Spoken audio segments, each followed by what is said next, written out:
Mi nuera me dejó amarrada a la cama durante 2 días, sin saber que la vecina grabó todo desde su ventana. Y cuando pienso en lo que pudo haber pasado si doña Carmen no hubiera estado ahí, vigilando desde su cocina mientras preparaba sus lentejas de cada tarde, siento que el alma se me sale del cuerpo. Hoy yo voy a contar algo que nunca pensé que contaría. Y si tú, por un segundo, sientes que esto parece familiar, solo pido que dejes un like y te suscribas. Va a ayudarme a continuar desahogando. Mi nombre es Isabel Ramírez, tengo 73 años y vivo en el barrio de Chueca, en Madrid. Bueno, vivía, porque después de lo que pasó, ya nada es igual. Esa mañana de octubre, cuando todo comenzó, yo estaba en mi cocina pequeñita preparando café con leche en mi cafetera italiana de toda la vida. La misma que compré cuando me casé con Fernando, hace 45 años. Las manos me temblaban, un poco más de lo normal. Cosa de la artritis, me decía. Pero aún podía manejar perfectamente mi rutina matutina. Llevaba puesta mi bata de casa azul claro, esa que tiene florecitas bordadas que mi difunto Fernando me regaló en nuestro 30º aniversario. Siempre me la ponía para desayunar porque me hacía sentir como si él aún estuviera ahí, sentado en su silla de siempre, leyendo el periódico ABC mientras comentaba las noticias del día con esa voz grave que tanto extraño. El apartamento. Olía a café recién hecho y a esas galletas María que siempre compro en el Mercadona de la esquina. La luz de la mañana entraba tibia por la ventana del salón, iluminando el sofá de terciopelo granate donde pasaba mis tardes viendo las telenovelas venezolanas que tanto me gustaban. Todo parecía normal. Todo parecía en su lugar. Pero entonces sonó el timbre. Eran las 9:30 de la mañana y yo no esperaba a nadie. Mi hijo Carlos trabajaba en una oficina cerca de la Gran Vía y no solía visitarme entre semana. Los martes por la tarde venía Mónica, la chica del servicio de ayuda domiciliaria. Pero faltaban 3 días para eso. Dejé la cafetera en el Ostoitoshinkone, fuego, y fui hasta la puerta arrastrando mis pantuflas de felpa por el suelo de parquet que había perdido su brillo original después de tantos años. Miré por la mirilla y vi a Esperanza, mi nuera, alta, delgada, con ese pelo rubio teñido siempre perfecto y esa sonrisa que desde el primer día me había parecido demasiado grande para ser sincera. Llevaba puesto un abrigo negro elegante y cargaba una bolsa grande de tela. «Ay, Isabel. Buenos días, suegra», me dijo con esa voz cantarina que usaba cuando quería algo. «Carlos me pidió que pasara a verte. Dice que últimamente te encuentra un poco despistada. ¿No te acordaste de que hoy tenías cita con el médico?» Me quedé paralizada. No recordaba ninguna cita médica. Mi agenda mental estaba en blanco. ¿Sería posible que se me hubiera olvidado? Últimamente me pasaba que perdía las llaves o no recordaba si había cerrado el gas, pero una cita médica... No, no me acuerdo de ninguna cita, le dije, sintiendo cómo mis mejillas se calentaban de vergüenza. Por eso mismo, Isabel, Carlos está preocupado, muy preocupado. Esperanza entró sin que yo la invitara, dejando su bolsa en el suelo de la entrada. Me pidió que me quedara contigo un par de días, para cuidarte, para asegurarme de que tomas tus medicinas y no te pasa nada. Sus palabras sonaban razonables, pero algo en mi estómago se revolvió. Durante los 7 años que llevaba casada con mi hijo, Esperanza nunca había mostrado interés real en cuidarme. Venía a las cenas dominicales porque Carlos la obligaba, pero siempre se quedaba pegada a su teléfono móvil, contestando mensajes de WhatsApp o revisando Instagram. Nunca me preguntaba cómo me sentía, nunca se ofrecía para ayudarme con las compras o acompañarme al médico. Y ahora, de repente, quería quedarse 2 días completos conmigo. Carlos no me dijo nada de esto cuando me llamó ayer. Le respondí, tratando de mantener la compostura. Es que decidimos anoche, Isabel. Él está muy ocupado con ese proyecto nuevo del trabajo, ¿sabes? Y yo tengo unos días libres en la agencia. Esperanza trabajaba en una agencia de publicidad en el centro de Madrid. Además, aprovecharemos para poner en orden tus papeles, tus medicinas, ver qué necesitas para estar más cómoda. Mientras hablaba, sus ojos recorrían mi salón como si fuera la primera vez que lo veía. Se detenía en mis muebles antiguos, en el aparador donde guardaba la vajilla buena, en la estantería llena de fotos familiares. Había algo calculador en su mirada, como si estuviera tasando cada objeto, evaluando su valor. No necesito que nadie ponga en orden mis cosas, le dije con más firmeza de la que esperaba de mi propia voz. Yo me las arreglo perfectamente. Claro que sí, Isabel, pero Carlos quiere asegurarse. Su sonrisa se hizo más amplia, pero también más fría. ¿Por qué no te sientas un ratito? Yo voy a preparar un té calmante. Tienes aspecto de estar un poco nerviosa. No estaba nerviosa. Estaba asustada. Y lo que más me asustaba era no poder explicar exactamente por qué. Esperanza se dirigió hacia mi cocina como si fuera su propia casa, abriendo armarios y cajones sin permiso. La escuché trajinar con las tazas y las cucharillas, tarareando una canción que no reconocí. El sonido del agua hirviendo en el fuego me trajo un recuerdo súbito. Mi madre, años atrás, preparando manzanilla cuando yo estaba enferma de niña. Pero este té que se estaba preparando en mi cocina no tenía nada que ver con el cariño de una madre. Cuando regresó al salón, traía una bandeja con 2 tazas humeantes. La suya olía a té negro normal, pero la mía tenía un aroma extraño, como si hubiera añadido algo más que azúcar. Toma, Isabel, esto te va a relajar un poco.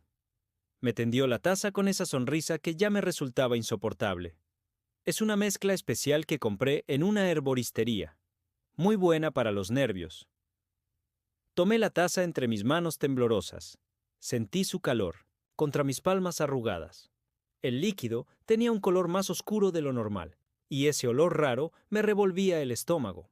Esperanza se sentó frente a mí, en el sillón que había sido de Fernando, y me observó con atención mientras fingía beber su propio té.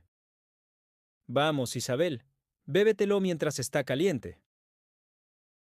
Y por primera vez en 73 años de vida sentí miedo real dentro de mi propia casa. No bebí ese té. Fingí hacerlo, llevándomelo a los labios mientras Esperanza revisaba su teléfono, pero en cuanto apartaba la mirada, vertía pequeños sorbos en la maceta del geranio que tenía al lado de mi sillón. Algo me decía que no debía tragar ni una gota de ese líquido extraño. Mientras ella seguía en su actuación de nuera preocupada, mi mente se fue hacia atrás, como cuando uno ve una película al revés. Recordé todos los sacrificios que había hecho por Carlos, por su felicidad, por esta familia que ahora me trataba como un estorbo. Cuando Carlos se casó con Esperanza, hace 7 años, yo hipotequé esta casa para darle la entrada del piso donde viven ahora, en Malasaña. 120.000 euros que saqué de los ahorros de toda mi vida y de un préstamo que aún sigo pagando cada mes. Porque mi hijo me dijo, «Mamá, si no nos ayudas, nunca podremos independizarnos». Esperanza dice que no puede vivir en un apartamento, alquilado. Necesitamos algo propio. Y yo, como la tonta que siempre fui cuando se trataba de su felicidad, firmé esos papeles sin dudarlo. Fernando acababa de morir, yo estaba destrozada, y lo único que quería era ver a Carlos feliz.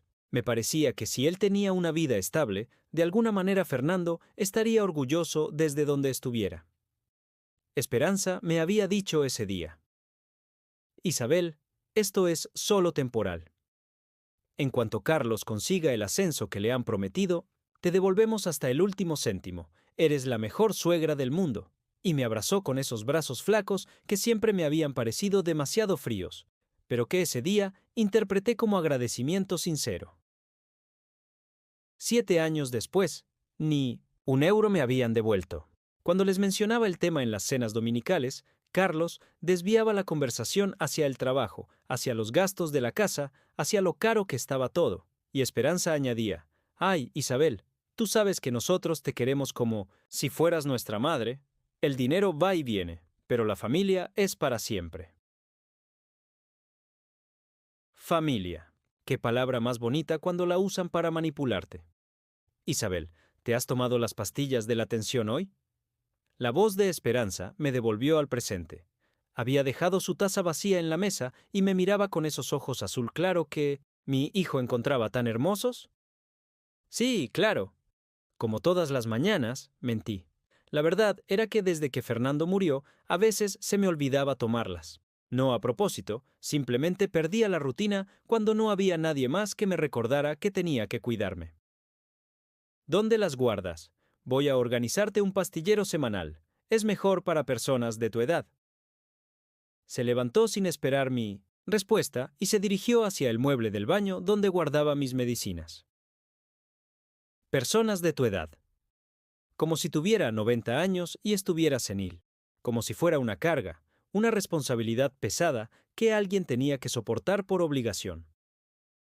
Mientras ella rebuscaba en mi botiquín, yo recordé las noches en el hospital cuando Fernando estuvo internado durante sus últimos meses. Carlos. Venía una vez por semana, siempre con prisa, siempre con alguna excusa del trabajo o de compromisos que no podía cancelar. Esperanza apareció 2 veces en total, una para hacerse una foto con Fernando, por si era la última, y otra para el 600.000 funeral, donde lloró tan dramáticamente que toda la gente comentaba lo buena nuera que era.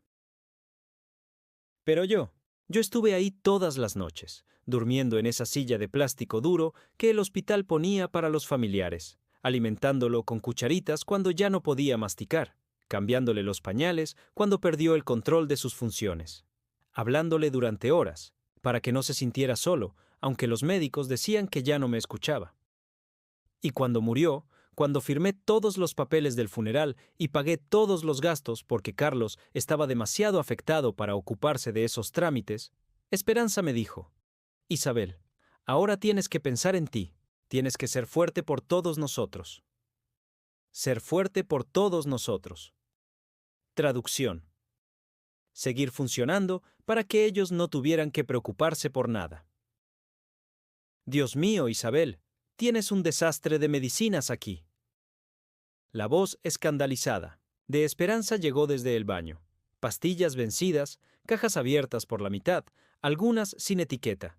Es peligrosísimo. Podrías intoxicarte. Regresó al salón con una bolsa de plástico llena de mis medicamentos. Vi cómo metía ahí pastillas que yo sabía que estaban en perfecto estado, que había comprado la semana pasada en la farmacia de Doña Remedios, en la calle Hortaleza. Voy a tirar todo esto y mañana vamos al médico para que te hagan una receta nueva. No puedes seguir así, Isabel. Es muy peligroso para una persona mayor. Una persona mayor. Mayor. Como si esa fuera mi única identidad ahora. Como si todos mis años de vida, de trabajo, de sacrificio por mi familia se redujeran a esas 2 palabras que sonaban como una sentencia de inutilidad. Recordé cuando Carlos era pequeño y se enfermaba. Yo dejaba mi trabajo de costurera para cuidarlo. Me quedaba despierta toda la noche poniendo compresas frías en su frente cuando tenía fiebre, llevándolo en brazos al hospital cuando tenía asma, cancelando mis planes, mis citas con amigas, mis pequeños momentos de descanso. Todo por él. Siempre todo por él. Y cuando creció y empezó a traer novias a casa, yo las recibía con los brazos abiertos. Cocinaba sus platos favoritos, limpiaba la casa hasta que brillara, compraba flores para que todo estuviera perfecto.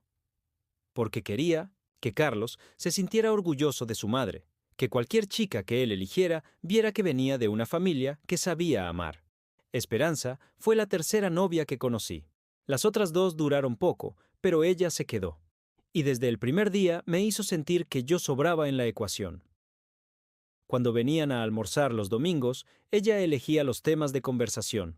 Hablaba de sus viajes, de su trabajo, de la gente interesante que conocía en su mundo publicitario. Y cuando yo trataba de participar, de contar alguna anécdota de mi vida o de preguntar sobre sus proyectos, me miraba con esa sonrisa condescendiente que decía: ¡qué adorable! La viejita quiere formar parte de la conversación de los adultos. Carlos no se daba cuenta, o no quería darse cuenta. Cuando yo le comentaba, con mucho cuidado, que a veces Esperanza era un poco fría conmigo, él me decía: Mamá, ella es así, más reservada. No como tú, que eres muy efusiva. Dale tiempo. 7 años de darle tiempo. 7 años de sentirme como una extraña en mi propia familia. Isabel, ¿me estás escuchando? Esperanza había vuelto a sentarse frente a mí y me observaba con una expresión que no lograba descifrar. Te estaba diciendo que Carlos está muy preocupado por ti. Dice que últimamente cuando lo llamas por teléfono, repites las mismas cosas varias veces, que a veces no te acuerdas de conversaciones que tuvisteis hace pocos días. Eso era mentira. Yo recordaba perfectamente cada conversación con mi hijo. Recordaba que la semana pasada le había preguntado si podían venir a cenar el miércoles, porque había comprado merluza fresca en el mercado de San Antón, y él me había dicho que no podían, porque Esperanza tenía un evento de trabajo. Recordaba que el domingo anterior él había llegado tarde al almuerzo porque se había quedado dormido, y que Esperanza había puesto cara de fastidio durante toda la comida. Lo recordaba todo, pero ahora resultaba que yo era la que perdía la memoria. Esperanza, yo estoy perfectamente, le dije tratando de sonar firme. No necesito que nadie me cuide. He vivido sola desde que murió Fernando y me las arreglo muy bien. Claro que, sí, Isabel. Nadie dice lo contrario. Su voz se había vuelto más suave, más cariñosa, pero había algo falso en ese tono. Como cuando hablas con un niño pequeño para calmarlo. Solo queremos asegurarnos de que estás bien. De que no te pasa nada. Eres muy importante para nosotros. Importante. Mientras decía esa palabra, sus ojos volvieron a recorrer mi salón, deteniéndose otra vez en el aparador antiguo, en el reloj de pared que había sido de mi madre, en las joyas que llevaba puestas, y que Fernando me había regalado en nuestros mejores tiempos, y por primera vez en mi vida entendí que cuando alguien te dice que eres importante para ellos, a veces no se refieren a tu corazón.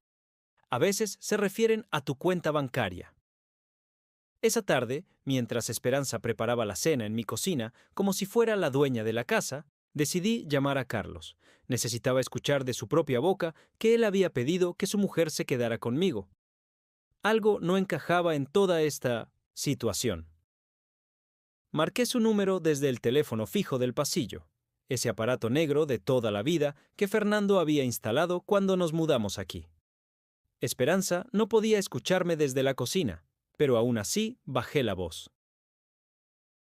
Mamá, ¿qué tal? ¿Cómo estás con Esperanza? Su voz sonaba distraída, como si estuviera haciendo otras cosas mientras hablaba conmigo. Carlos, hijo, ¿tú le pediste a Esperanza que se quedara conmigo? Ella dice que estás preocupado porque me olvido de las cosas. Hubo un silencio, extraño al otro lado de la línea, demasiado largo para ser natural. Sí, mamá. Sí, claro. Es que, bueno, el otro día cuando te llamé me dijiste 3 veces lo mismo sobre el fontanero. Y la semana pasada me preguntaste si podía ir a cenar cuando ya habíamos quedado en que no podíamos. Me preocupé. Pero eso no había pasado así. El fontanero había venido una sola vez, para arreglar la gotera del baño, y yo se lo había contado a Carlos una sola vez. Y lo de la cena, yo había preguntado por si habían cambiado de opinión, no porque me hubiera olvidado de su respuesta. Carlos, yo no me acuerdo de haber repetido nada sobre el fontanero.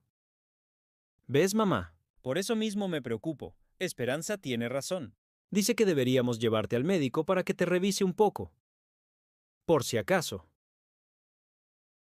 Esperanza tiene razón.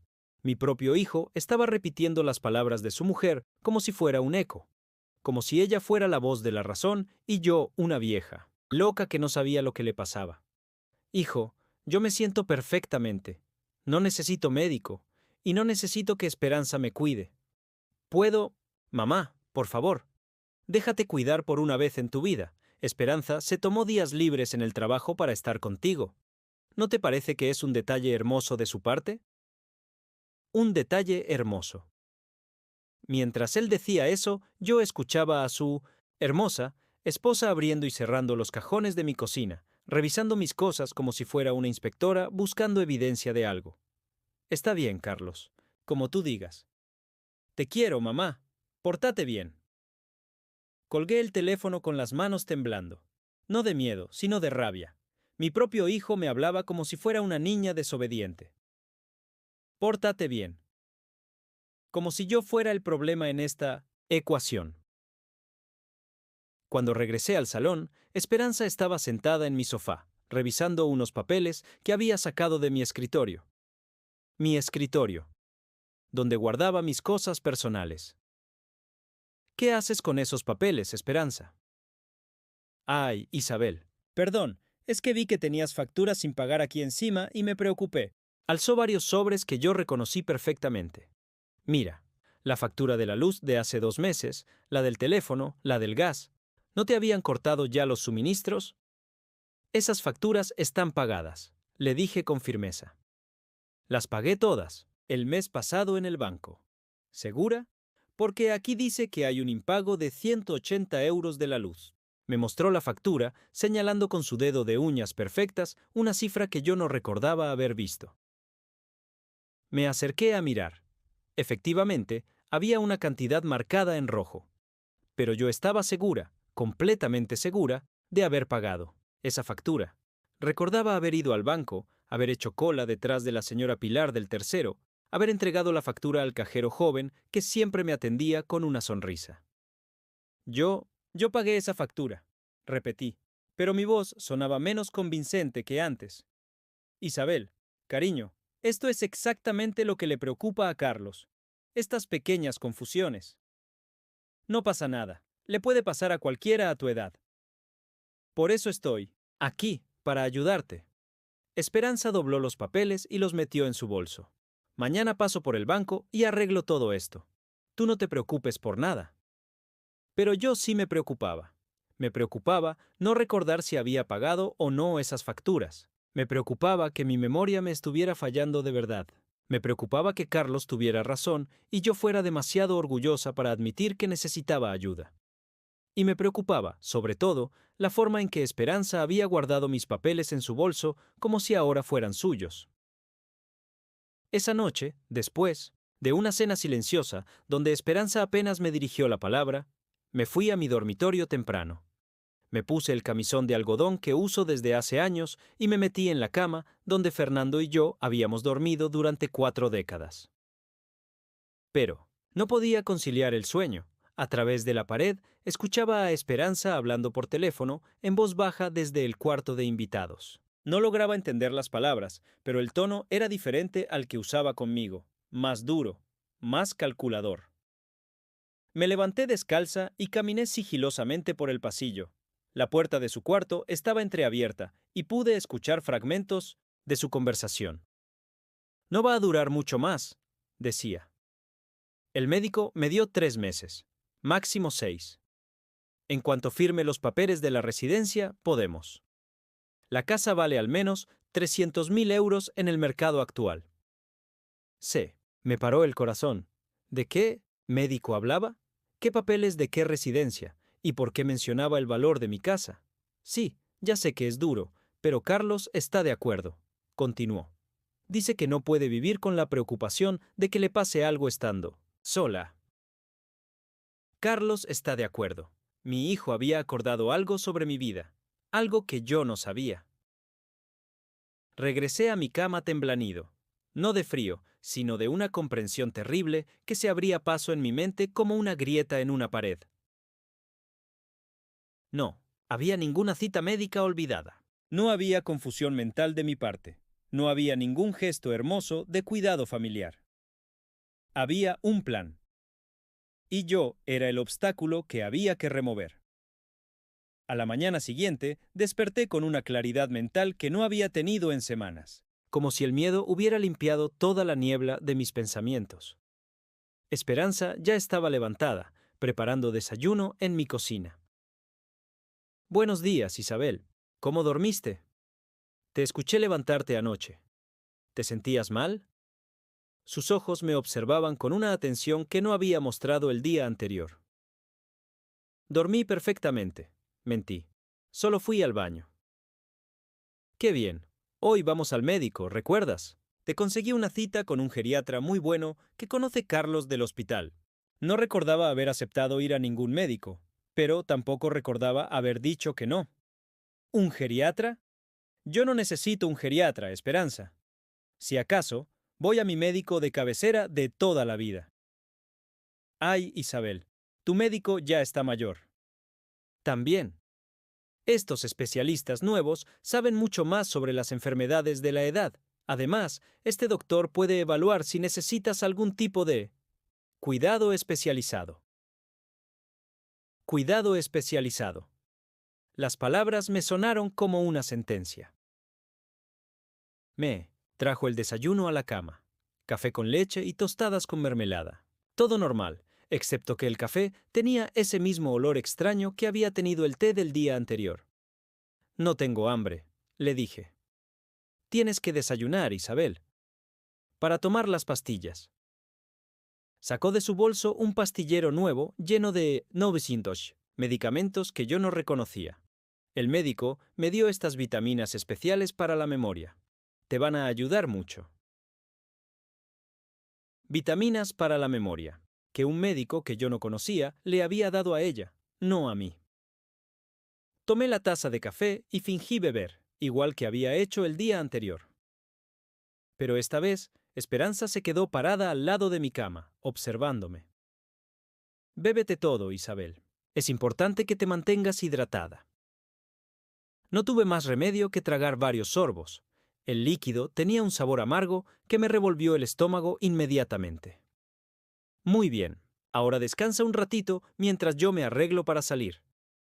Esperanza salió de mi cuarto cerrando la puerta tras de sí, y por primera vez en 73 años de vida escuché el sonido de la llave girando en la cerradura.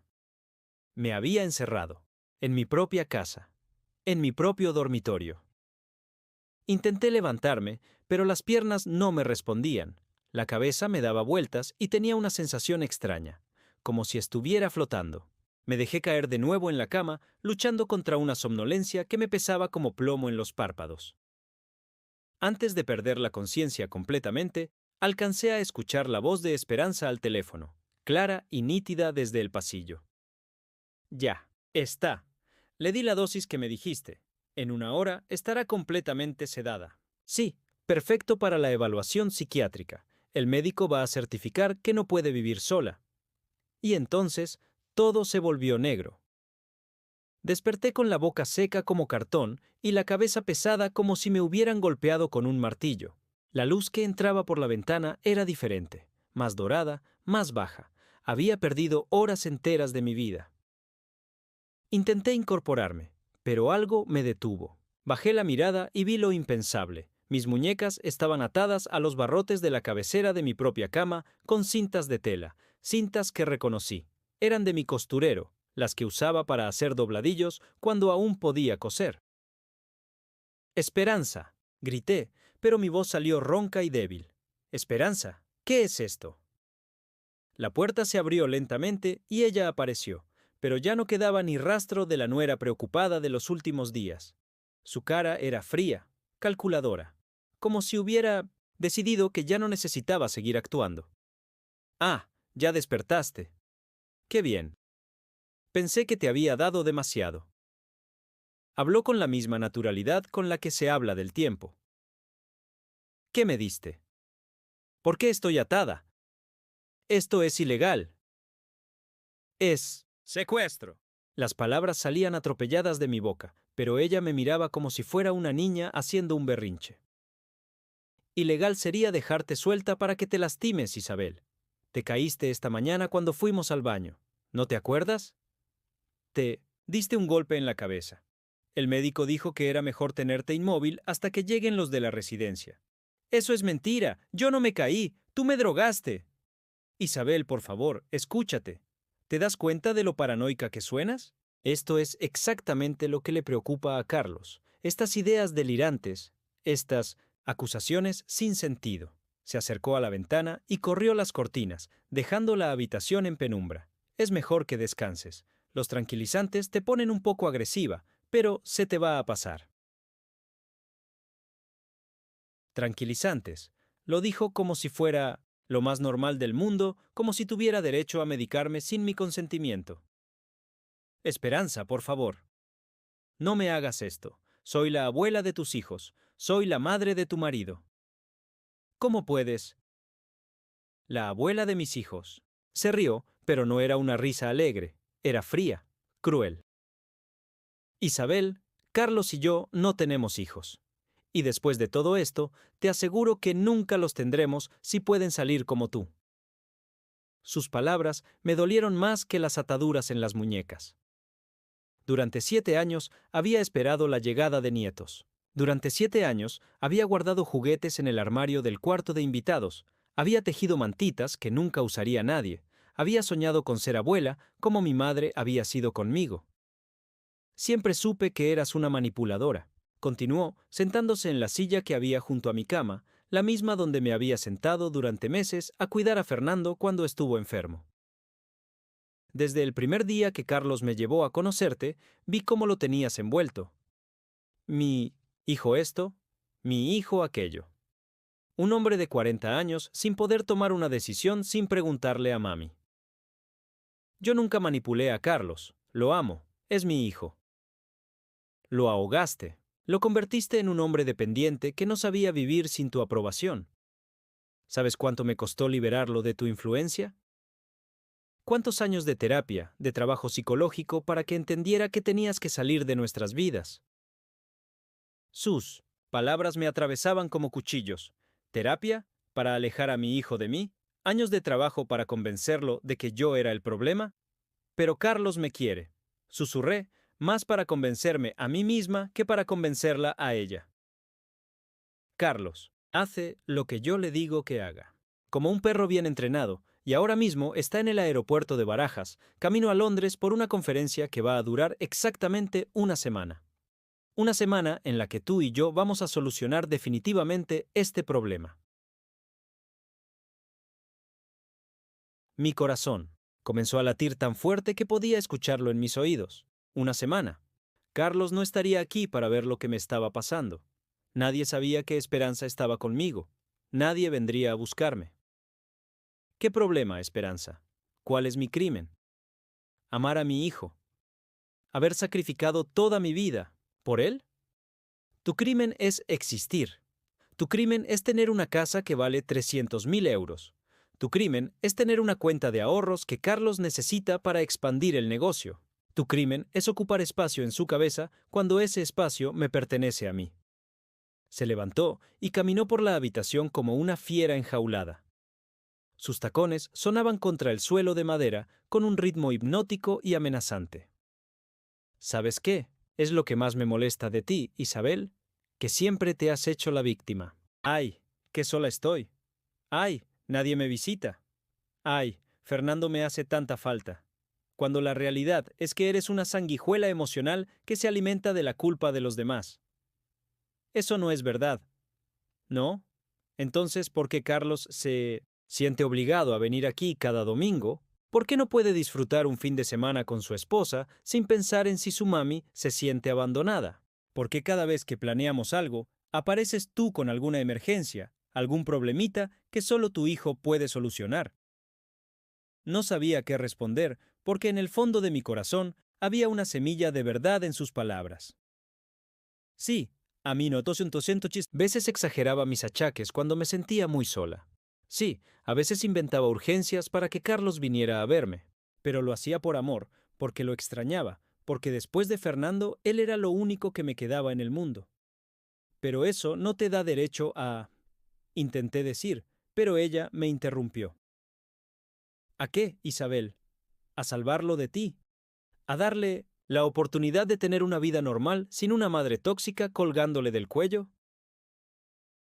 Madre tóxica. Las palabras me golpearon como una bofetada. Yo, que había dedicado cada día de mi existencia a ser la mejor madre posible, que había trabajado dobles turnos para pagarle los estudios, que había renunciado a rehacer mi vida después de enviudar para no confundirlo con una nueva pareja, que había hipotecado mi casa para que él pudiera tener la suya propia. Esperanza, por favor, desátame. Podemos hablar. Podemos encontrar una solución que funcione para todos. Yo no quiero ser una carga.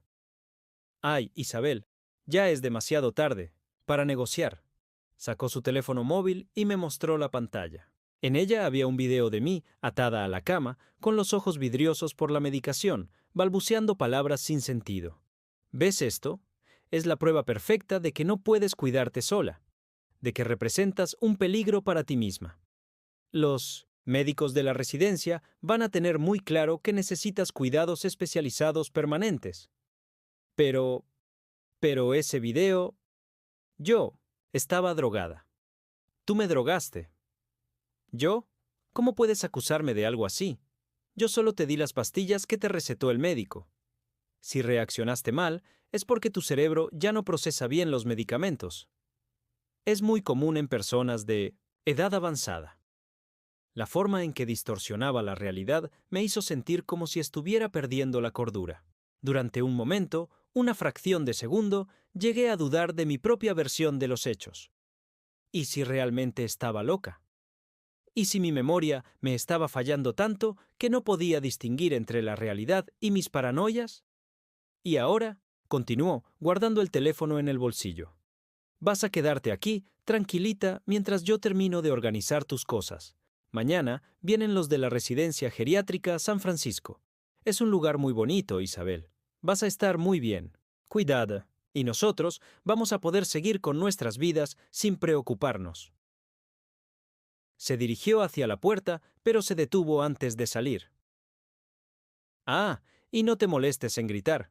Les dije a los vecinos que estás un poco confundida por la medicación nueva, que a veces tienes episodios de delirio. Si escuchan ruidos extraños, van a pensar que son alucinaciones tuyas.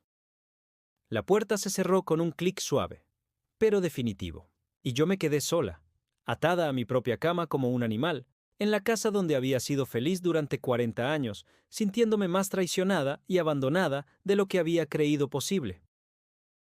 Las horas pasaron con una lentitud tortuosa. La luz de la ventana se fue desvaneciendo hasta convertirse en la penumbra del atardecer y luego en la oscuridad completa de la noche. Esperanza no regresó a verme. No me trajo agua, no me ofreció comida, no vino a preguntarme si necesitaba ir al baño. Y cuando la necesidad fisiológica se hizo insoportable, cuando no pude aguantar más, me oriné encima por primera vez desde que era una niña pequeña. El líquido caliente empapó mi camisón y las sábanas, creando una humedad pegajosa y un olor que me hizo sentir más humillada que nunca en mi vida. Lloré en silencio, sin sollozos, solo dejando que las lágrimas corrieran por mis mejillas, mientras miraba el techo de mi dormitorio, ese techo que había visto todas las noches durante décadas, pero que ahora parecía el techo de una prisión. Y por primera vez desde que todo comenzó, pensé en Fernando. En cómo habría reaccionado si hubiera visto a su nuera tratándome de esta manera, en cómo habría protegido a su esposa, a la mujer con la que había construido una vida, una familia, un hogar que ahora se había convertido en mi infierno. Fernando, susurré en la oscuridad. Ayúdame. Por favor, ayúdame. Pero Fernando estaba muerto, Carlos estaba en Londres, y yo estaba completamente sola con una mujer que había decidido que mi existencia era un obstáculo que había que eliminar. Y lo más terrible de todo era que empezaba a preguntarme si no tendría razón. El segundo día atada a esa cama fue cuando pensé seriamente en rendirme para siempre.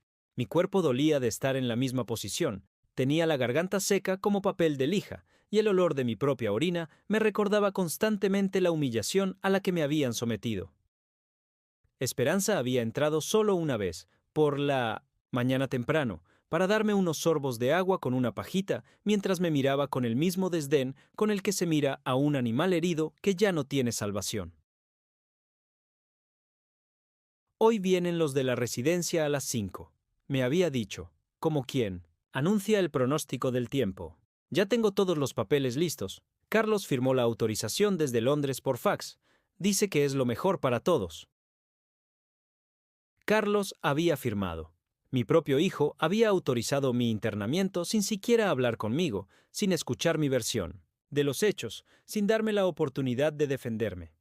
Esa traición dolía más que las cuerdas en mis muñecas. Después de que Esperanza se fue, cerré los ojos y dejé que mi mente vagara hacia recuerdos más felices. Mi boda con Fernando, cuando teníamos 20 años y el mundo entero parecía estar esperándonos con los brazos abiertos. El día que nació Carlos, ese pequeño milagro arrugado que lloró en mis brazos y me convirtió en madre.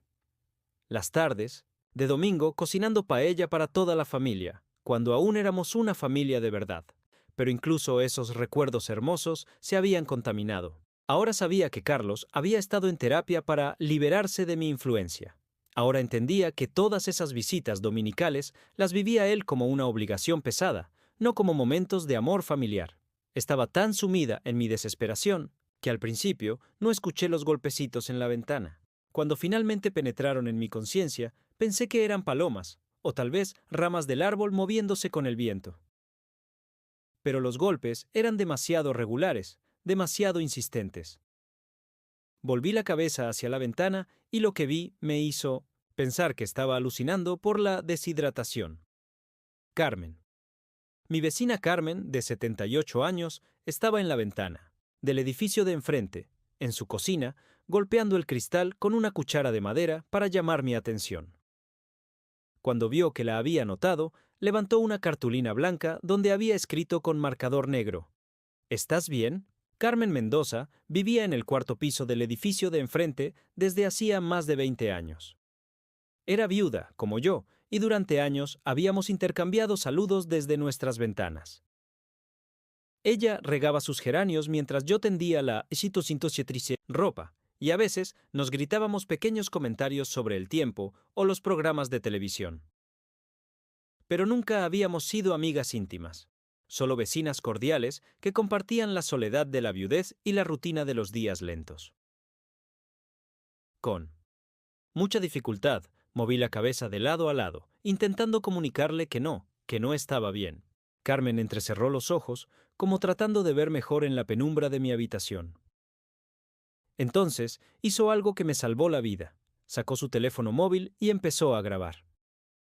Desde su ventana, con esa perspectiva diagonal que le daba su altura, podía verme perfectamente atada a la cama. Podía ver las cuerdas en mis muñecas, mi postura inmóvil, mi cara de desesperación.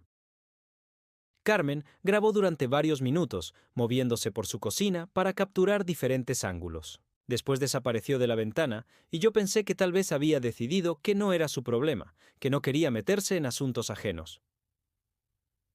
Pero volvió con otra cartulina. Voy a llamar a policía. Sentí como si el corazón me fuera a salir del pecho. Alguien me había visto. Alguien sabía lo que me estaba pasando. Por primera vez en 2 días no estaba completamente sola.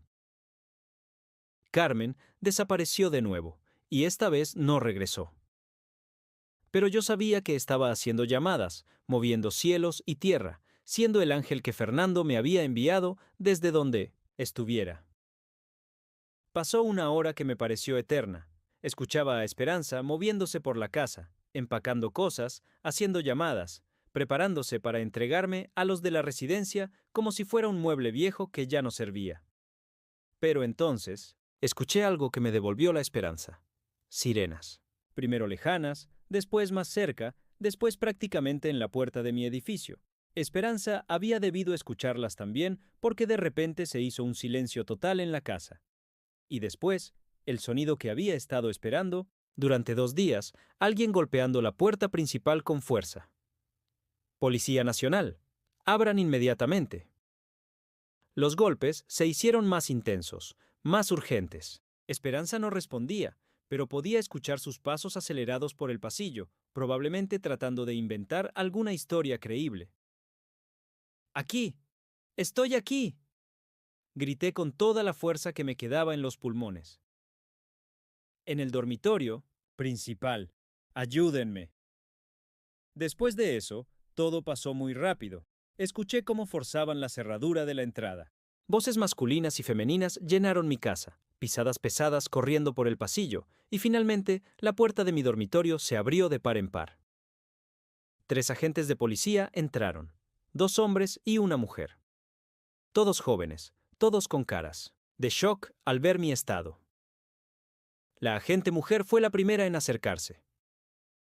Señora, soy la agente Martínez. Estamos aquí por una denuncia de secuestro. ¿Se encuentra usted bien? ¿Puede decirnos qué ha pasado? Y ahí fue cuando me quebré. Después de 2 días de fuerza, de resistencia, de mantenerme cuerda en medio de la locura, ver esos uniformes, esas caras preocupadas, esas manos que empezaron a desatar las cuerdas de mis muñecas con cuidado y delicadeza, me hizo llorar como no había llorado desde el funeral de Fernando. Ella, mi nuera, me drogó, me ató, dice que estoy loca, que me van a internar. Las palabras salían atropelladas entre sollozos, pero necesitaba que entendieran, necesitaba que supieran que yo no estaba loca, que todo esto había sido un plan. Tranquila, señora. Usted está a salvo ahora. ¿Puede decirnos dónde está la persona que le hizo esto? En ese momento, apareció Esperanza en la puerta del dormitorio, flanqueada por los otros dos agentes. Ya no quedaba ni rastro de su compostura. Estaba pálida, nerviosa, con los ojos saltones de alguien que ha sido descubierto en el peor momento posible. «Oficiales, esto es un malentendido terrible», dijo con esa voz aguda que ponía cuando estaba desesperada. «Esta señora es mi suegra, tiene demencia, se lastima sola, tuve que atarla por su propia seguridad». La agente Martínez me miró a los ojos mientras terminaba de liberarme las muñecas. Después, miró a Esperanza con una expresión que no admitía mentiras. «Señora, atar a una persona mayor sin orden médica es secuestro y maltrato. Además, tenemos evidencia en video de toda la situación». ¿Evidencia en video?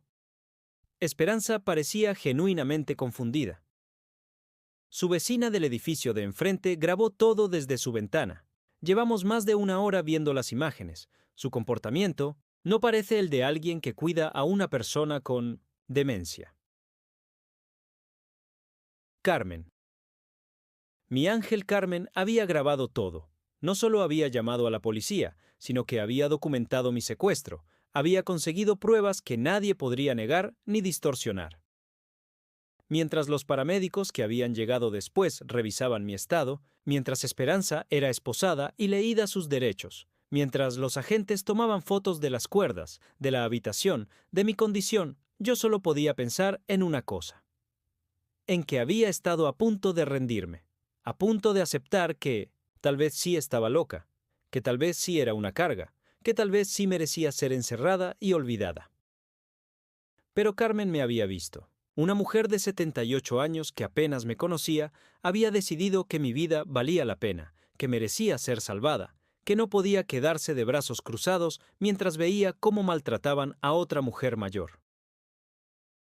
«Señora Isabel», me dijo la agente Martínez mientras me ayudaba a sentarme en la cama. «Necesitamos que nos cuente todo lo que pasó desde el principio. Tómese su tiempo. Aquí está a salvo». Y por primera vez en 2 días, realmente me sentí segura. Miré hacia la ventana y vi a Carmen, todavía allí, todavía vigilando, con las manos juntas como si estuviera rezando. Le levanté la mano en señal de agradecimiento y ella me devolvió el saludo con una sonrisa enorme que pude ver incluso desde la distancia. Algunas veces los ángeles no tienen alas. A veces solo tienen 78 años, artritis en las manos y la valentía suficiente para no mirar hacia otro lado cuando alguien necesita ayuda. Carmen Mendoza me salvó la vida. Y cuando todo esto termine, voy a tocar a su puerta para darle el abrazo más largo de mi existencia. 3 días después del rescate, cuando ya me habían dado el alta médica y había recuperado fuerzas suficientes para mantenerme en pie sin tambalearme, llegó el momento que había estado temiendo y esperando a la vez. La llamada de Carlos. Estaba en mi salón, sentada en mi sofá de terciopelo granate, tomando una manzanilla que me había preparado Carmen. Sí, Carmen había venido todos los días desde el rescate, trayéndome sopas caseras, asegurándose de que comiera, ayudándome a procesar todo lo que había pasado. Esta mujer que apenas conocía se había convertido en mi hermana, en la familia, que yo creía haber perdido para siempre. El teléfono sonó a las 9 de la noche. Era Carlos. «Mamá». Su voz sonaba quebrada, distante. «Acabo de enterarme de todo. Llegué esta mañana de Londres y...» «Dios mío, mamá, no puedo creer lo que pasó». Durante 2 segundos, mi corazón se ablandó. Era mi hijo, mi Carlos. Sonaba devastado. Tal vez realmente no sabía lo que Esperanza había planeado. Tal vez él también había sido víctima de sus manipulaciones. Pero entonces recordé las palabras de ella. Carlos firmó la autorización desde Londres por fax. Y mi compasión se endureció como cemento. ¿No puedes creerlo, Carlos? ¿O no puedes creer que me rescataran antes de que fuera demasiado tarde? Hubo un silencio largo al otro lado de la línea.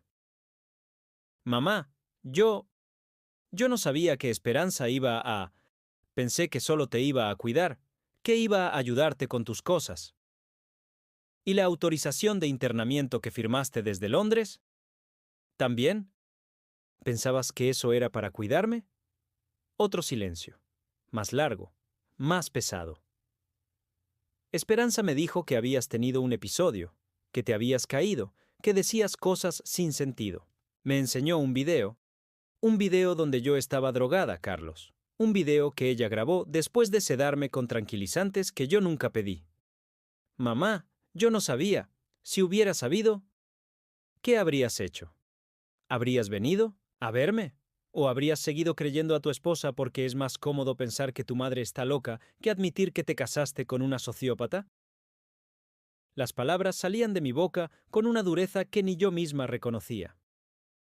Durante 73 años había sido la mujer que evitaba los conflictos, que perdonaba, que ponía la paz familiar por encima de su propia dignidad. Pero esa Isabel había muerto atada a una cama. Esta nueva Isabel había nacido cuando los policías cortaron las cuerdas de mis muñecas. Mamá, por favor, necesito verte. Necesito explicarte. No tienes que explicarme nada, Carlos. Ya entendí. Todo perfectamente. ¿Puedo ir a verte? Por favor. Lo pensé durante un minuto largo. Parte de mí quería decir que no, que se fuera al infierno junto con su esposa, pero otra parte necesitaba mirarlo a los ojos cuando le dijera todo lo que tenía que decirle. Ven mañana a las 6 de la tarde. Y ven solo. Al día siguiente, puntual como siempre había sido desde niño, Carlos tocó el timbre a las 6 en punto. Cuando abrí la puerta, me impactó verlo. Había envejecido 10 años en una semana. Tenía ojeras profundas, el pelo despeinado y llevaba la misma ropa arrugada que probablemente había usado en el avión. «Hola, mamá», dijo, y su voz sonaba como la de un niño asustado. «Hola, Carlos. Siéntate». Se sentó en el sillón donde su esposa había planeado mi secuestro, y yo me quedé de pie. No quería estar a su misma altura para esta conversación. «Mamá, sé que tengo mucho que explicar». «No. Primero vas a escuchar. Vas a escuchar todo lo que tengo que decirte y después, si aún te queda algo de decencia, podrás hablar». Carlos asintió, bajando la mirada como cuando era adolescente y había hecho algo malo. «Tu esposa me tuvo atada a una cama durante 2 días, sin comida, casi sin agua, orinándome encima porque no podía moverme. ¿Sabes lo que eso se siente, Carlos? ¿Sabes lo que es perder la dignidad más básica del ser humano?» Él levantó la vista y vi lágrimas en sus ojos, pero ya no me conmovían. Me drogó, me manipuló, me hizo dudar de mi propia cordura. Y tú, mi propio hijo, el niño que cargué en brazos cuando tenía fiebre, el joven al que apoyé cuando no sabía qué estudiar, el hombre al que hipotequé mi casa para que tuviera la suya propia, tú firmaste mi sentencia de muerte. Mamá, yo pensé, tú no pensaste, tú obedeciste. Como un perro bien entrenado, que fue exactamente como ella te describió. Carlos se encogió como si le hubiera dado una bofetada. Durante años creí que tenía un hijo que me amaba. Pero resulta que lo que tenía era un hombre débil que necesitaba terapia para aprender a traicionar a su madre. ¿Ella te contó eso? Me contó muchas cosas, Carlos. Me contó que llevabas años en terapia para liberarte de mi influencia tóxica. Me contó que yo era una sanguijuela emocional. Me contó que las visitas dominicales las vivías como una obligación pesada. Me contó que nunca habían planeado tener hijos porque no querían que salieran como yo. Con cada palabra vi cómo mi hijo se desmoronaba un poco más. Pero no sentí pena por él. Sentí una extraña sensación de poder, de justicia, de finalmente decir verdades que había callado durante demasiado tiempo. ¿Y sabes qué es lo peor de todo, Carlos? Que parte de lo que ella decía era verdad. Sí, a veces exageraba mis problemas porque me sentía sola. Sí, A veces inventaba urgencias, para que vinieras a verme, pero lo hacía por amor, porque eres lo único que me queda en este mundo. Ella lo hacía por dinero. Carlos se llevó las manos a la cara y empezó a llorar.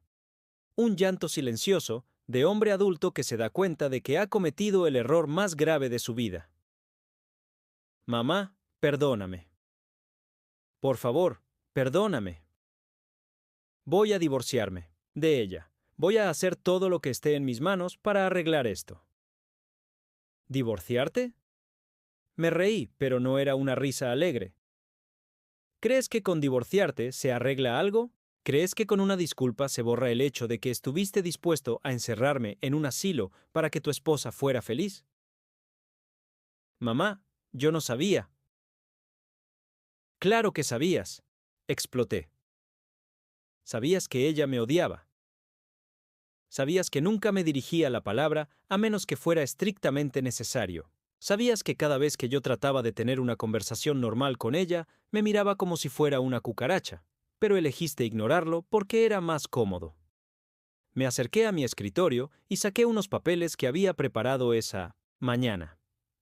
Esto es una orden de alejamiento. Ni tú ni ella pueden acercarse a menos de 200 metros de mí o de esta casa. Y esto, saqué otro documento, es la modificación de mi testamento. Todo lo que tengo, esta casa, mis ahorros, todo se va a ir a una fundación para mujeres mayores víctimas de maltrato familiar. Carlos levantó la cabeza bruscamente. Mamá, no puedes. ¿No puedo qué? ¿Disponer de mis propias cosas? ¿Tomar decisiones sobre mi propia vida? Claro que puedo, Carlos, y lo estoy haciendo. Se levantó del sillón, desesperado. Mamá, por favor, soy tu hijo. Cometí un error terrible, pero soy tu hijo. No. Mi voz sonó firme, definitiva. Mi hijo murió cuando firmó esos papeles en Londres. Mi hijo murió cuando eligió creer las mentiras de una manipuladora antes que confiar en la mujer que le dio la vida. Tú eres solo un extraño que tiene mi apellido. Carlos se quedó parado en medio del salón, con los brazos colgando a los lados, como un muñeco, al que le hubieran cortado los hilos. ¿No hay nada que pueda hacer? ¿Nada que pueda decir? Hay una cosa que puedes hacer, le dije, dirigiéndome hacia la puerta. Puedes irte, y puedes no volver nunca más. Abrí la puerta y me quedé ahí, esperando. Carlos caminó lentamente hacia la salida, deteniéndose, justo antes de cruzar el umbral. Mamá, yo te quiero. Siempre te he querido. El amor sin respeto no es amor, Carlos, es posesión. Y yo ya no estoy disponible para ser poseída por nadie. Él salió, y yo cerré la puerta suavemente. No la azotré con rabia. No grité. Simplemente la cerré, como se cierra un libro que ya terminaste de leer. Me quedé parada ahí durante 1 minuto, con la mano en el picaporte, esperando a sentir dolor, arrepentimiento, la necesidad desesperada de correr tras él y decirle que todo estaba perdonado. Pero no sentí nada de eso. Lo que sentí fue algo que no había experimentado en décadas. Libertad. Por primera vez en mi vida había elegido mi propia dignidad por encima del amor incondicional. Y se sentía aterrador, pero también se sentía correcto. Me fui a la ventana y saludé a Carmen, que como siempre estaba regando sus plantas. Ella me devolvió el saludo con una sonrisa enorme. Mañana iba a tocar a su puerta. Mañana iba a empezar a construir una familia nueva, una familia elegida, una familia basada en el respeto mutuo en lugar de la obligación sanguínea. Porque había aprendido algo importante. No todos los que llevan tu apellido merecen un lugar en tu corazón. Y no todos los que están en tu corazón necesitan llevar tu apellido. 2 semanas después de echar a Carlos de mi vida, hice algo que no había hecho en 45 años de matrimonio y 7 años de viudez. Me compré ropa nueva. No ropa práctica, no ropa de señora mayor, sino ropa que me hiciera sentir viva. Salí de El Corte Inglés de la calle Preciados, con 3 bolsas llenas de blusas de colores brillantes, un vestido azul cobalto que realzaba mis ojos y zapatos, cómodos pero elegantes que no eran negros ni marrones. El dependiente, un chico joven con una sonrisa genuina, me había dicho: «Señora, está usted radiante. Ese color le queda espectacular». Radiante. Hacía tanto tiempo que nadie usaba esa palabra para describirme que casi me echo a llorar ahí mismo, entre los probadores y los espejos. Esa tarde, vestida con mi blusa nueva de color coral, toqué por primera vez la puerta de Carmen. Llevaba en las manos una tarta de Santiago que había comprado en la pastelería El Riojano, en la Puerta del Sol. No sabía cocinar postres elaborados. Fernando siempre decía que mis magdalenas eran piedras comestibles, pero quería llevar algo especial para la mujer que me había salvado la vida. Carmen abrió la puerta y se quedó pasmada. «Isabel, qué guapa estás. Pareces otra persona». Y era verdad, me sentía otra persona. Durante 73 años había sido la hija obediente, la esposa abnegada, la madre sacrificada. Ahora, por primera vez, era simplemente Isabel. No la Isabel, de nadie más. Solo Isabel. «Carmen, quería agradecerte oficialmente», le dije extendiendo la tarta. «Y quería preguntarte si te gustaría ser mi amiga de verdad, no solo mi vecina». Carmen me invitó a pasar a su casa, que olía a canela y a esos ambientadores de lavanda que venden en el mercado de San Miguel. Su salón era pequeño pero acogedor, lleno de plantas verdes y fotografías de sus nietos.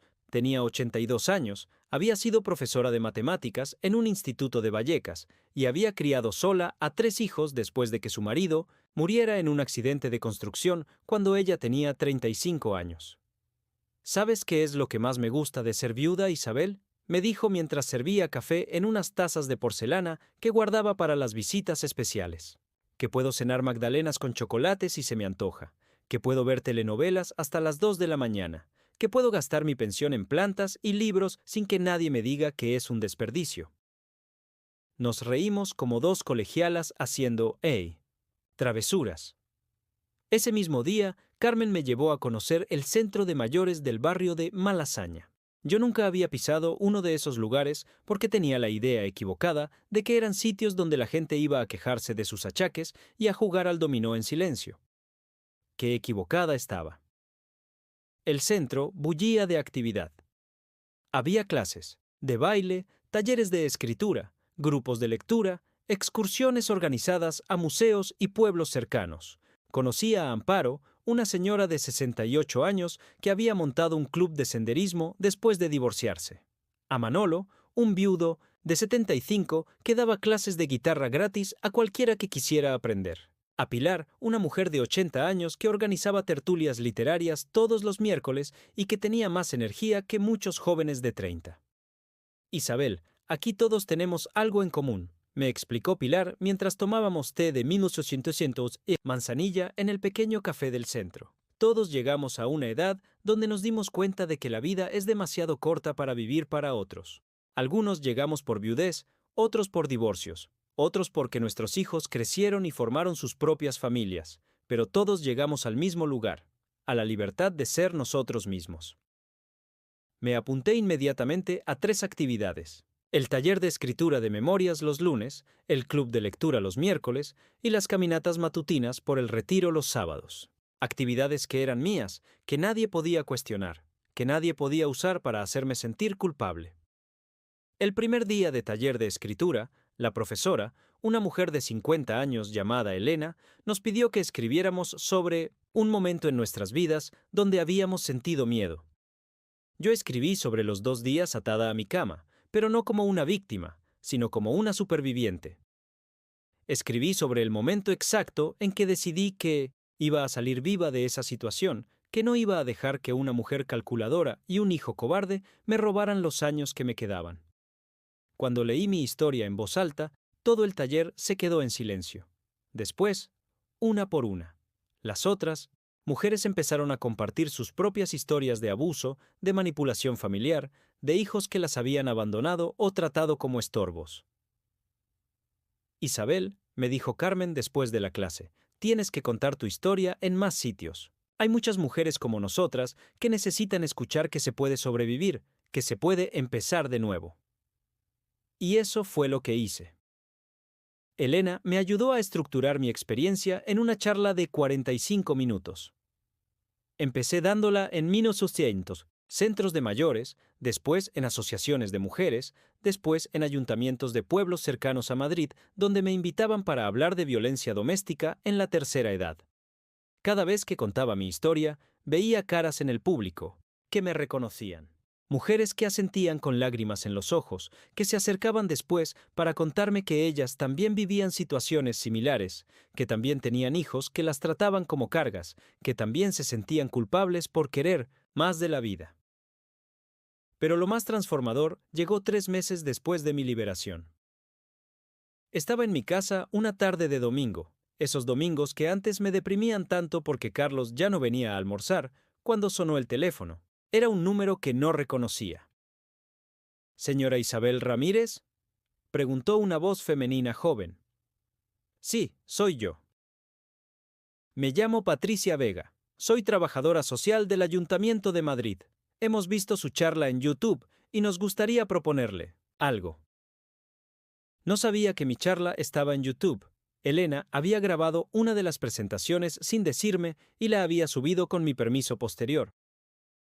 Aparentemente, había tenido miles de visualizaciones. Estamos creando un programa piloto de acompañamiento para mujeres mayores en situación de riesgo familiar. Necesitamos a alguien que pueda ser mentora, alguien que haya pasado por una experiencia similar y que pueda ofrecer apoyo emocional y práctico a otras mujeres. ¿Le interesaría participar? Me quedé sin palabras. ¿Me estaban ofreciendo un trabajo a mis 73 años? Un trabajo donde mi experiencia, mi dolor, mi supervivencia podían servir para ayudar a otras mujeres? Sí, respondí sin dudarlo. Me interesa muchísimo. Y así fue como Isabel Ramírez, la mujer que había estado a punto de ser internada en un asilo contra su voluntad, se convirtió en coordinadora de un programa municipal de protección a mujeres mayores. Mi primera protegida se llamaba Rosa. Tenía 69 años y sus 3 hijos habían decidido vender su casa sin consultarla para repartirse el dinero. La habían convencido de que firmara poderes notariales diciéndole que era para simplificar los trámites cuando fuera necesario, pero en realidad era para poder disponer de sus bienes sin su consentimiento. Cuando nos conocimos, Rosa lloraba, constantemente. Se culpaba por haber confiado en sus hijos, se llamaba a sí misma vieja tonta, repetía una y otra vez que tal vez ellos tenían razón y ella ya no servía para tomar decisiones importantes. Le conté mi historia. Le enseñé las cicatrices en mis muñecas que habían dejado las cuerdas. Le hablé de la humillación, del miedo, de la sensación de que me estaba volviendo loca. Y después le hablé de la liberación, del poder de decir no más, de la posibilidad de empezar de nuevo a cualquier edad. Rosa tardó 2 meses en reunir el valor para denunciar a sus hijos, pero lo hizo. Recuperó su casa, revocó los poderes y ahora vive sola y feliz, con un jardín lleno de tomates que cultiva para dárselos a los vecinos. Isabel me dijo la última vez que la vi: tú me enseñaste que ser mayor no significa ser inútil. Ser mayor significa tener experiencia suficiente para no tolerar estupideces.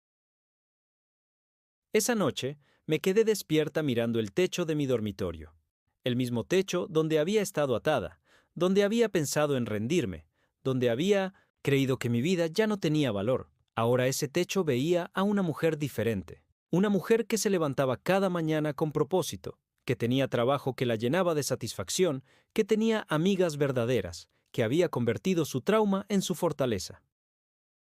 Una mujer que había descubierto que los mejores años de su vida podían empezar a los 73. Una mujer que había aprendido la lección más importante de todas, que nunca es demasiado tarde para salvarte a ti misma. Un año después de aquel día terrible en que desperté atada a mi propia cama, estoy aquí, en el aeropuerto de Barajas, esperando el vuelo que me llevará a Portugal para unas vacaciones que he planeado y pagado yo sola. A mis 74 años voy a conocer Lisboa, voy a caminar por sus calles empedradas, voy a probar pasteles de nata en cafés donde nadie me conoce, donde nadie tiene expectativas sobre quién debería ser o cómo debería comportarme.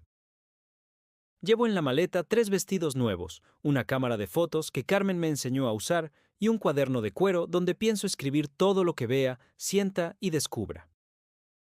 Este viaje no es solo un capricho de mujer mayor con dinero ahorrado. Es mi declaración de independencia. Es la prueba definitiva de que he renacido. Mientras espero en la sala de embarque, observo a las familias que me rodean.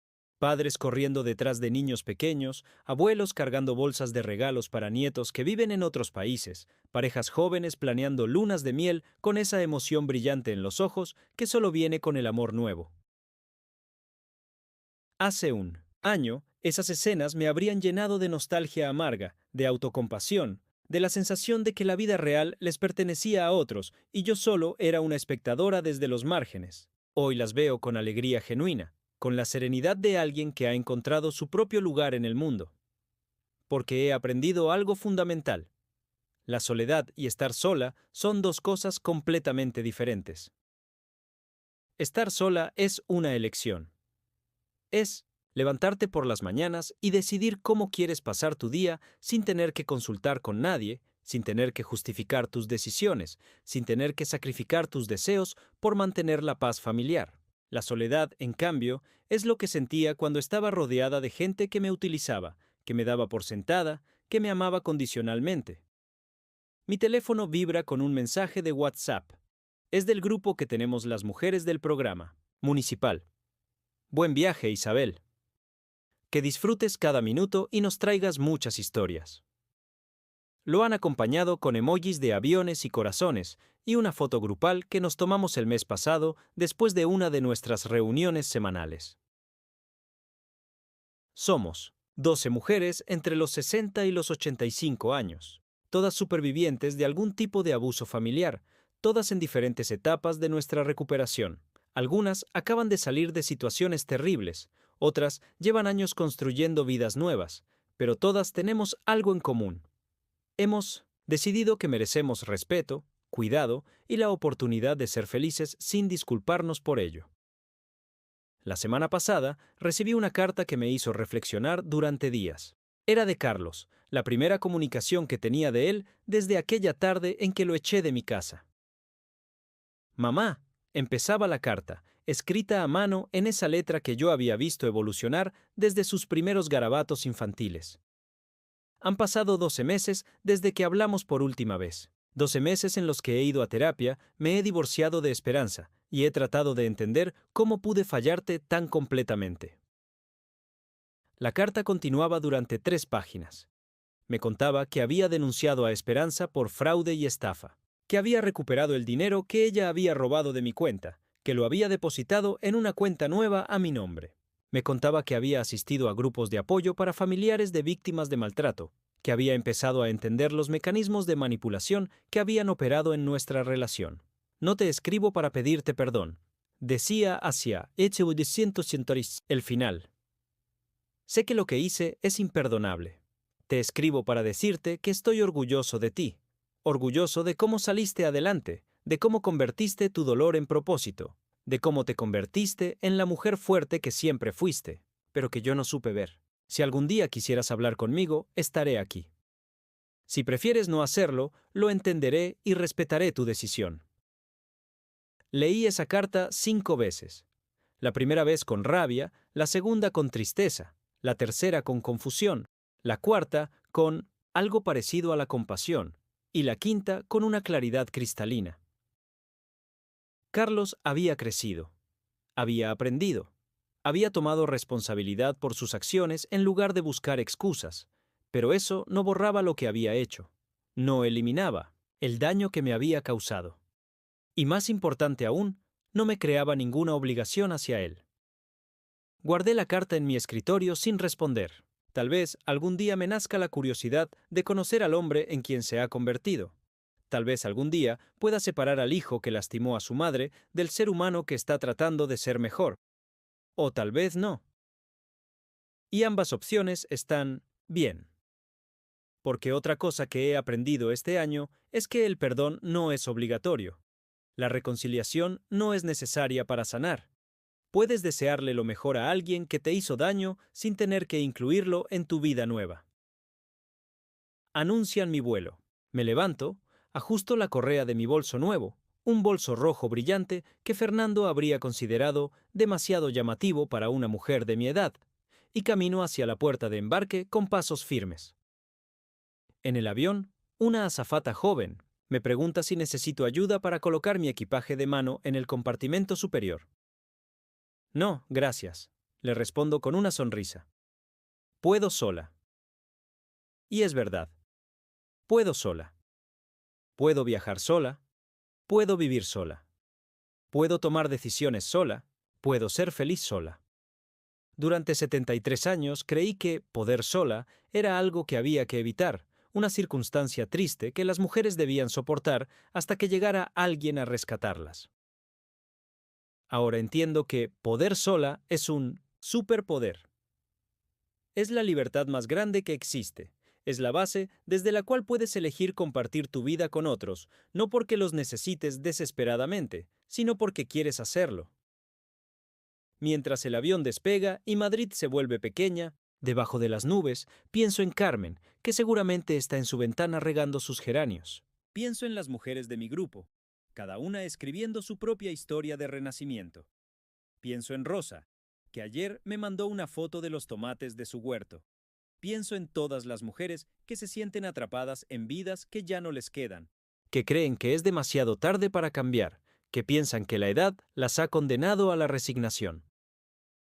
Y quiero gritarles desde este avión que vuela hacia Portugal. No es cierto. Nunca es demasiado tarde.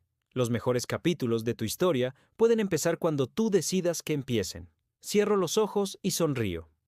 En unas horas estaré en Lisboa, en una ciudad que no conoce mi historia, donde seré simplemente una turista española disfrutando de unos días de vacaciones.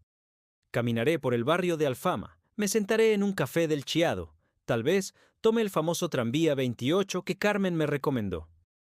Y cuando regrese a Madrid, seguiré siendo esta nueva Isabel. La Isabel que dice no cuando quiere decir no. La Isabel que compra ropa roja porque le gusta el rojo.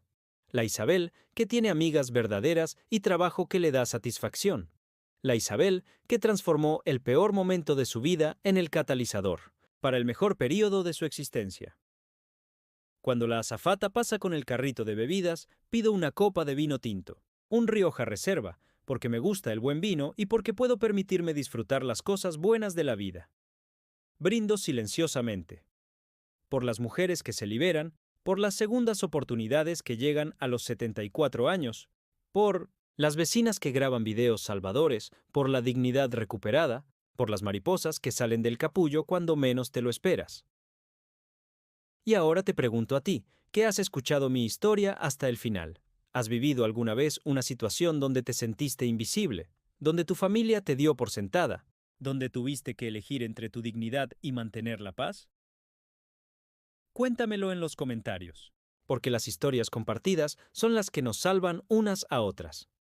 Si esta historia te tocó el corazón, si te hizo reflexionar sobre tu propia vida, por favor dale like y suscríbete a este canal. Necesito que estas palabras lleguen a alguien, que las está necesitando escuchar, a alguien que cree que ya es demasiado tarde, a alguien que piensa que no tiene opción, porque siempre hay una opción, y nunca, nunca es demasiado tarde para volver a volar.